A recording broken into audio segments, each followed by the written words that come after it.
El día de hoy vamos a hablar de lo que es la validez.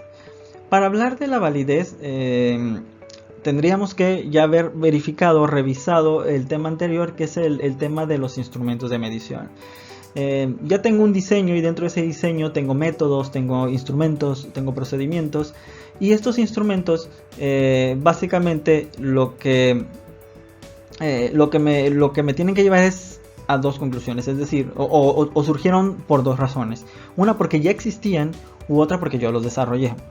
En el caso de que yo los desarrollé, ya vimos en el apartado anterior cuál era el procedimiento muy general para desarrollarlos. Pero ahora bien, ¿qué tal? ¿Qué es lo que hacen ustedes o que se hace mucho? Yo agarro un cuestionario, un instrumento, sobre todo en los cuestionarios. Ahorita nos vamos a enfocar mucho a eso porque es lo que van a utilizar varios de ustedes. ¿Qué tal si yo agarro un cuestionario y lo aplico a mi investigación? Por el hecho de que ya se haya aplicado, incluso ya se haya validado, ¿eso ya garantiza que está hecho para mi población? Bueno, la respuesta es muy obvia, no. Necesitamos hacer una validación del instrumento. Pero hay que diferenciar dos cosas. Hay que diferenciar cuál es la validez del instrumento y cuál es la validez de nuestro diseño de investigación. Es decir, por ejemplo, en un experimento, ¿cómo validamos que ese experimento está bien hecho? Me voy a basar en el experimento porque es más claro, o en el cuasi experimento, es mucho más clara entender cómo se valida. Ahorita voy a hablar de la validación del diseño. Y es muy sencillo. La validez del diseño se corresponde a, o es resultado de una fórmula muy sencilla. Hablamos de una validez total cuando durante el proceso de mi investigación o de mis mediciones yo pude tener una validez interna y una validez externa. Es decir, validez interna más validez externa me dan como resultado esta validez total. Ahora bien dirán ustedes, pues sí, está fácil, pero ¿a qué se refiere con validez interna y externa?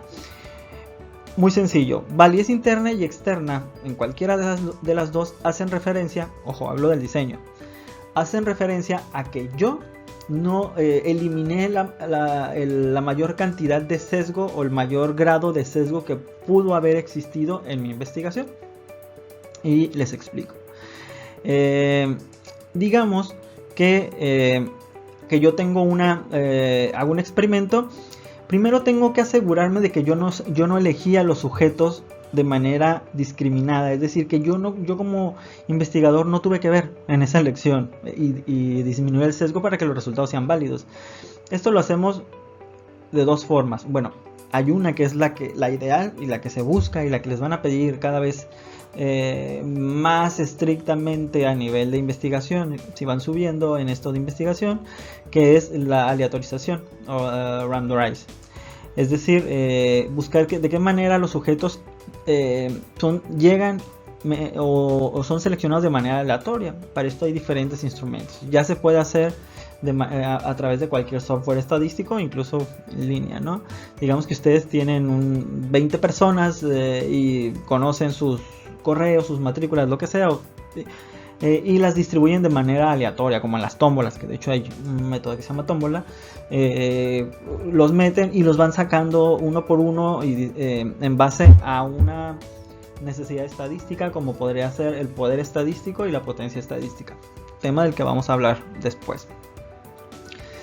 Ok, esa es la mejor manera, es decir, yo voy a aplicar un experimento y las personas que vienen yo las seleccioné aleatoriamente. Si voy a hablar de los alumnos de psicología, tendría que agarrar a los alumnos de psicología, definir mi margen de error y en base a eso elegirlos de manera aleatoria. Ahora, imagínense que yo ya seleccioné a 20 alumnos, ¿no?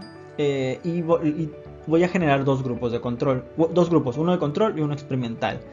Aquí entra la validez interna, es decir, yo tengo que garantizar que esta distribución de los grupos, en principio, yo tampoco haya influido en cómo se distribuyeron para que los datos sean válidos. Es decir, las personas a las que les apliqué un estímulo no deben ser elegidas por mí, sino deben haber tenido la misma capacidad de ser elegidas que los que están en un grupo control donde no se va a aplicar el estímulo o donde ese estímulo va a estar en espera de aplicación. ¿Okay? La fórmula de la validez total, que se corresponde a validez interna más validez externa.